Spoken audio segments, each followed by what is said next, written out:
Chemistry 111, this is Chapter 8, Periodic Relationships Among the Elements. You know, we've been using the periodic table to calculate molar masses, we started looking at the periodic table even more in Chapter 7 when we started looking at quantum numbers and then extrapolating that towards electron configurations. And now we're going to really take an even more in-depth look at the periodic table. And we're going to start out by talking a little bit about where it came from. And a lot of elements were known, you know, in ancient times. You see the oldest known elements are things like iron and copper and silver, gold, carbon, sulfur, tin, lead.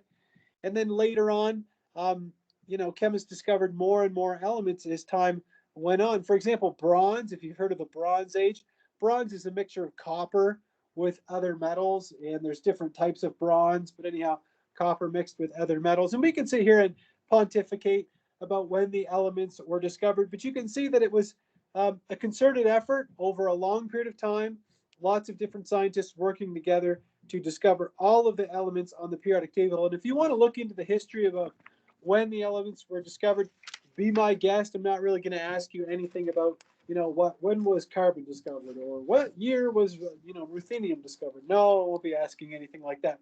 But if you've ever wondered about why the periodic table is organized in the way it is, like why does it have this funky shape, and why are these elements down here at the bottom, the lanthanides and actinides? Well, there's some interesting history behind that. And before the periodic table as we know it was developed, a scientist named John Newlands noticed that when he started investigating the properties of the known elements, that if he arranged them in order of their atomic masses, that each 8 elements, the properties seem to repeat themselves. Just like the notes repeat on a piano. Every 8 notes, you finish an octave and then it starts to repeat itself. And he said, well, the elements must be arranged according to what he called a law of octaves. So he actually based some of his theory or rationale for the order the elements came in terms of octaves in the notes of a scale, and scientists, you know, didn't really give a whole lot of credence to that because it didn't work beyond calcium. Right? Calcium is element number 20 in the periodic table, and there's obviously a lot more elements than that. And so, really, to me, the father of the periodic table is Mendeleev. So Mendeleev, what he did, and this is Mendeleev right here, he made sort of playing cards or 3x5 cards, if you will, for each one of the elements that he knew at the time. And he would lay them down on a table and organize them and look at them, and he'd organize them in all kinds of different ways. And basically, he kept on organizing them in all these different ways and came up with the original publication of a periodic table, which is pretty much the periodic table that we have today. Now, it wasn't laid out exactly the way that we have it. It was flipped on its end and kind of turned around, reversed. But the idea is that he had them organized in such a way that he was able to predict elements that hadn't even been discovered yet. For example, if you look at aluminum on the periodic table, it's element number 13. Aluminum was known, but the element that came below aluminum in that group, in group 3A, which is gallium, was unknown at the time. And by his periodic table, or through his periodic table, he was actually able to predict the melting point of the element below aluminum, which he called Eka aluminum, which means first aluminum, or the first element after aluminum. Now, we know it's called gallium nowadays, but he was able to predict the molar mass, its melting point, and the type of compounds that gallium would make. Okay? And so essentially what he did was organize elements according to their mass and then some variation on that. But there's a problem when it comes to just organizing elements in order of their atomic mass. In fact, if you look at the periodic table really quickly, and I know that all of you have, you might think, well, gee, it looks to me like they are organized in terms of their atomic mass, but in fact they aren't. If you compare elements number 18 and 19, argon and potassium, you see that argon actually weighs more than potassium does. It's got a heavier mass, and so the elements are mostly arranged in order of their atomic mass, but they aren't completely. And so it wasn't until Moseley came along, he determined atomic number, which is the number of protons in the nucleus, And he discovered that the elements should be ordered by order of the number of protons in their nucleus, not by their atomic or molar masses. And so, since potassium has more protons, 19 in its nucleus, than argon, which only has 18 protons in its nucleus, the elements in the periodic table, and you can take this to the bank, are organized or are ordered with respect to the number of protons in their nucleus. And I've told you that before, that what governs the identity of an element is the number of protons in its nucleus, right? We can manipulate the number of electrons to make ions, cations, and anions, but the number of protons governs the identity of an element. Well, here are some ground state electron configurations, and we've already spent some time looking at the ground state electron configurations of sulfur and palladium this evening. But if you look at these ground state electron configurations, and all ground state means, if you're like, what does that mean, ground state? It just means that none of the electrons have been excited to higher energy levels. You'll notice a lot of similarities. You might notice that in group 1A, every single element in that group has an electron configuration that has the principal quantum number followed by S1. You notice that for group 2A, they all have NS2. I'm going to skip the transition metals for now and go right over here to group 3A. You see that it's the principal quantum number and S1 and P1, so on and so forth, right? All the way over to the noble gases here, which are all NS2, P6, except for helium, which only has the S electrons available. And in the transition metals, you also see something similar. If you look at group 3B, you see that they all have the principal quantum number and they all end with D1, right? They all have S2 and D1. If you move over to group 7B, you see that they all end with D5 over here. And then over here in group 2B, you see that they all end with D10, okay? Now, you probably notice that there's some exceptions in there. I'll tell you what they are.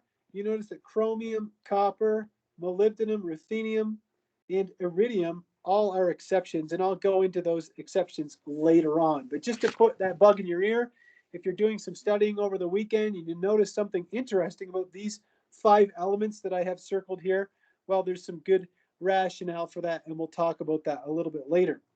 But if we break down that periodic table in terms of the blocks, right? Remember I told you in chapter 7, I said over here, the first 2 groups, you have the S block. Then from group 13 to 18, you have the P block. In here, you have the D block, the transition metals, and the lanthanides and actinides are the F block.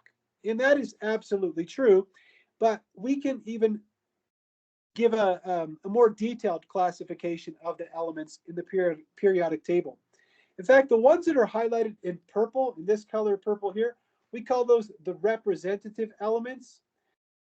More commonly, I think you see that groups 1A and 2A and 3A all the way to 8A, we call those the main group elements. So we include the elements in group 8A. Group 8A is called the noble, not Nobel, the noble gases. And what makes the noble gases so noble is that they are unreactive, right? If you think of somebody who's of high nobility, you know, I think of those old-timey movies where what do? Slap somebody in the face with a white glove or something? And they're like, I do not, I will not react. I am too noble, right? So the noble gases are in fact very unreactive, and you can put that in here, unreactive. And if you're thinking, well, I've heard of some noble gases reacting. Yeah, some of them can. But for example, there's no known compounds of neon, none, absolutely none. Same thing with helium. Anyhow, so we've covered the main group elements and the noble gases. Down here, I told you about the transition metals. Okay, I've told you about the transition metals before. Group 2B actually doesn't have a name.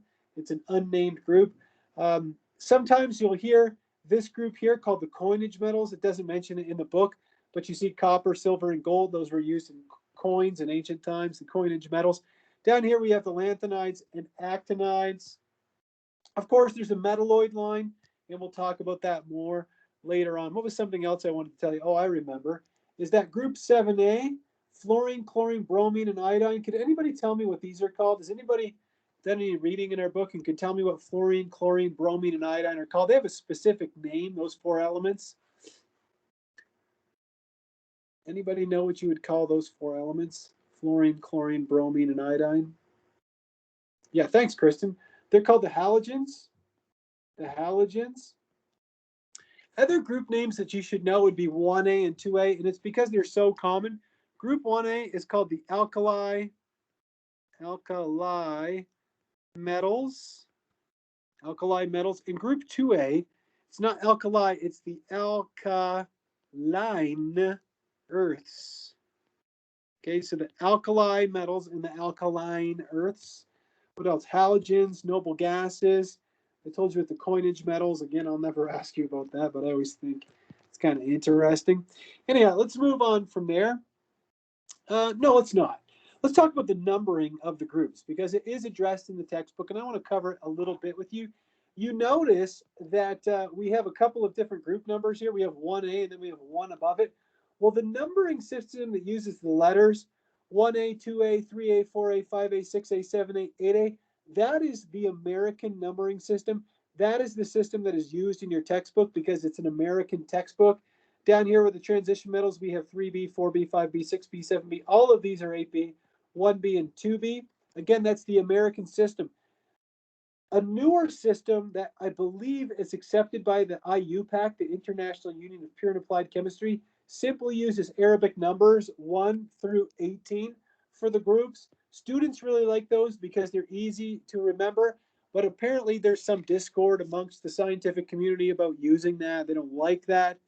And the reason why is that there's significance with the 1A and the B's numbering system. For example, the A's, the number represents the number of valence electrons or the number of electrons with the highest principal quantum number.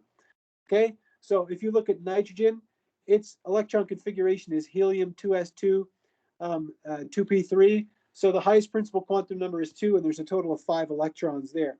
If you're wondering about why does the 1 start over here with 1b and 2b, well, the significance is actually more with starting with the 3 here. It's because scandium, for example, has 3 outer or 3 valence electrons, 1, 2, 3, as does aluminum or gallium, which is in group 3A. It's because they share the same number of valence electrons. I don't think I'm really going to ask you about that, but in case you have an inquiring mind and you're wondering where the heck does that come from, it's just the A and B's just acknowledge the same number of outer electrons, nothing more than that. And 8B, you can tell, doesn't follow that rule. So again, there's even more information that we're not going to go into there, but that in a nutshell is what you need to know. Here's a periodic table, the one that I give you for your exams. I would recommend printing this one out and bringing it with you to class, bringing it with you into the lab, bring it with you when you're practicing problems, bring it when you're going on a trip, you know, or whatever you do, you should always have a periodic table with you. And you can see that in this periodic table, I even have the names of the elements in it. We've got the numbering system up here. We've got the American system. We have the IUPAC system. But anyhow, we're going to use that to help us write electron configurations. So then let's take a look at a question. It says a certain element has 15 electrons. Without looking at a periodic table, what is the ground state electron configuration of this element? Well, you know you're going to start with an n is equal to 1, right? Then you go from n is equal to 1 to n is equal to 2. Then you go to n is equal to 3, so on and so forth. So if we've got a total of 15 electrons in this mystery element, let's start it. When we have n is equal to 1, we can only have an s orbital. The maximum number of electrons we can put in an s orbital is 2. When we have n is equal to 2, right? When n is equal to 2, you can have L is equal to 0, which is an S, and you can have L is equal to 1, which is a P. So that means we can have S orbitals and P orbitals. In an S orbital, we can hold a maximum of 2 electrons, but in a P orbital, we can hold, in the P orbitals, we can hold a maximum of 6 electrons. Now we've covered 10 electrons. We've got 5 more to go. We've covered all the n is equal to 1, n is equal to 2. Now we can go to n is equal to 3. So L is going to be equal to 0, 1, and 2. So we started with L is equal to 0. So that's a 3s, 3s2. Now we've covered 12. So we've got that one. Now we go to 1 to a 3p. And in that 3p can hold a maximum of 6, but we only need 3 electrons in it, like that. So there's our ground state electron configuration. It says, how should this element be classified? Well, it has no d orbitals with electrons in them. And so this would be a main group element, or what it calls in the book a representative element. Now, obviously, you are not going to be asked any questions on any exams where you can't refer to a periodic table. It's more of an exercise, this one, right? Is the element diamagnetic paramagnetic? Remember that when you have a diamagnetic element, it means that all electrons are paired. And when you have a paramagnetic element, it means you have unpaired electrons. So the core electrons are these electrons, which give us 10 electrons, which gets us up to neon. So if we write it a shorthand, we have neon 3s2, 3p3. We could write that out as neon,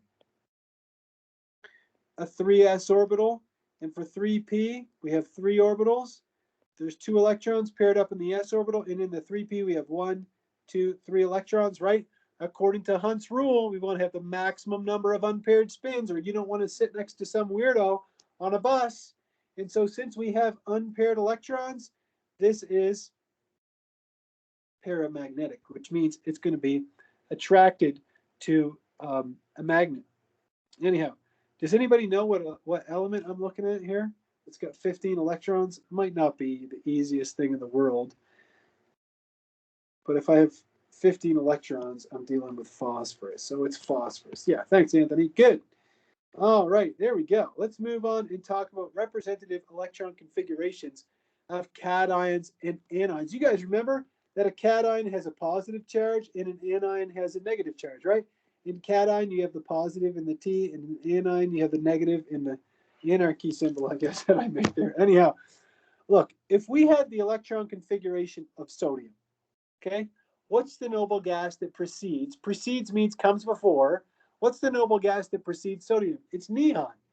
So the valence electron, or the outermost electron of sodium, is the 3s1 electron. It's the electron with the highest principal quantum number, the 3s1 electron. Well, we know that sodium likes to have a +1 charge. We've gone over that when we talked about making compounds. Which electron gets removed when you make a cation? The electron that gets removed is the one with the highest principal quantum number, right? The highest energy electron. Why? Because that's the electron that's the one that's furthest from the nucleus. Therefore, what would be the electron configuration of a sodium cation? Well, all you have to do is remove that electron, and you're just left over with the neon in the square brackets, right? That counts. What about calcium? Calcium, we know, is in group 2A, right? Sodium was in group 1A. Calcium was in group 2A. It likes to form a 2+ ion. Well, look at its electron configuration for a neutral calcium. It's got 4s2. That means it's got 2 outermost electrons. If I lose those, it has this as its electron configuration, just argon in brackets. You probably see where I'm going with this. Aluminum is in group 3A. Look at its outer electrons. They all have the highest principal quantum number for that element, which is 3. If I lose them, I end up with just neon again. So we notice a couple of things here. We notice that what these atoms want to be is that they've all got an identity crisis, right? They all want to be like a noble gas. You can think of the noble gases maybe as like the cast of Falcon Crest. I'm probably dating myself. Anyhow, you can think of them as being people that, you know, somebody wants to be, maybe the royal family. I don't know. Well, not anymore. But anyhow, you get my drift, okay? The noble gases have the coveted electron configuration. And so here's a rule you can take to the bank. For a representative element, not a transition metal or a lanthanide or actinide, but for a representative element, those elements are always going to lose or gain as many electrons as required for them to have the same number of electrons as the nearest noble gas. Okay, let me repeat that another way. Elements that are representative elements will always gain or lose electrons so that they can have the same number of electrons as a noble gas. And when I say the same number of electrons, what I mean by that is isoelectronic, which is a term you've got to learn. Let me show you what I mean. An aluminum cation is not the same thing as a sodium cation, is it? But how many electrons do both of those cations have? Well, neon has 10 electrons, and neon always has 10 electrons. So that means that a sodium cation and an aluminum cation have the same number of electrons. So we say they are isoelectronic. They have the exact same number of electrons. Here's what I just said summarized. Atoms lose electrons so that a cation has the cation has a noble gas configuration, and nonmetals tend to gain electrons so that they'll have a noble gas configuration. Look at nonmetals. Look at oxygen. Oxygen's electron configuration, we even worked it out earlier this evening, didn't we? What does oxygen have to do to become like the nearest noble gas? What's the closest noble gas to oxygen? The noble gas that precedes oxygen is helium, but that's not nearly as close as neon, is it? Neon is only 1-2 steps away. So that means that oxygen would just have to gain 2 electrons and it becomes isoelectronic with neon. Notice that fluorine will do the same thing and nitrogen will do the same thing as well. So again, all of these ions, these anions here, these anions are isoelectronic. Give me a thumbs up if you follow me on the rationale and the concept of ions being isoelectronic with a noble gas and what the word isoelectronic means. Yeah, okay, good. Thanks, Branson. Awesome. Well, good. If you understand that, then what I'm going to say on the next slide won't be that much of a stretch. If I look at any element in group 1A, what do they like to do? They like to take on a +1 charge. That means they'd have to lose 1 electron. Why? Because if lithium loses 1 electron, it becomes isoelectronic with helium. If sodium loses 1 electron, it becomes isoelectronic with neon, and so forth. That's why elements in group 2A like to take on a +2 charge. Elements in group 3A like to take on a +3 charge. Elements in group 5A like to take on a -3 charge, 6A a -2 charge, and 7A take on a -1 charge. Look, if you don't follow me 100%, look, all of these halogens, all they have to do is just gain 1 electron and they all become isoelectronic with the noble gas. When I teach this, sometimes what I'll do to kind of help my students out, I'll say, what about phosphorus? Which noble gas would phosphorus like to be like? Well, the noble gas that precedes it is neon, and the one that follows it is argon. Look, how many steps is it from phosphorus to argon? 1, 2, 3. It would have to gain 3 electrons. And sometimes I'll have a student say, well, it'll want to be like neon. Hold on. How many electrons would it have to lose to be like neon? 1, 2, 3, 4, 5. That's way too many. So again, it wants to be like the nearest noble gas. And that's why the elements in group 5A like to gain 3 electrons. Now you probably noticed that I conveniently skipped group 4A. And that's because group 4A is not as simple. Okay, it's not as simple. So I'm not going to ask you about group 4A quite yet. That's something we're going to get to in a little bit. If you're really astute, you probably noticed, Mr. Dion, you really skipped the transition metals. You totally went over this entire gap. The reason why I skipped the transition metals is because they will oftentimes form cations, or most often form cations. Since they're metals, they like to lose electrons, and they'll form cations that actually are not isoelectronic with noble gases. Also, most of the transition metals will form more than one type of ion. For example, iron can either be iron 2+ or iron 3+, depending on the situation. Same thing with copper. Copper can be +1 or it can be copper +2. Again, depending on the situation. So you can see that it's not as simple for some of the elements as it is for group 1A, 2A, 3A, 5A, 6A, and 7A. All right, let's take a look at another practice problem. We got 3 hours left. It says predict the orbital filling diagram for the oxide ion. I'm going to do this one a little quicker because we're kind of running out of time.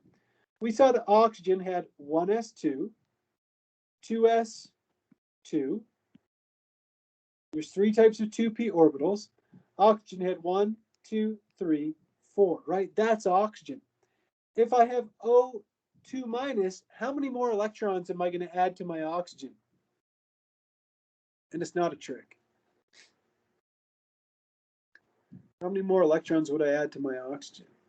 2. Absolutely. I'm going to add 2 electrons. So look, 1, 2. So the correct answer is C. But what else do you notice about this? Well, I just noticed that it's diamagnetic. Diamagnetic. Could anybody tell me what noble gas, oxide, or O2 minus is isoelectronic with? That's also not a trick.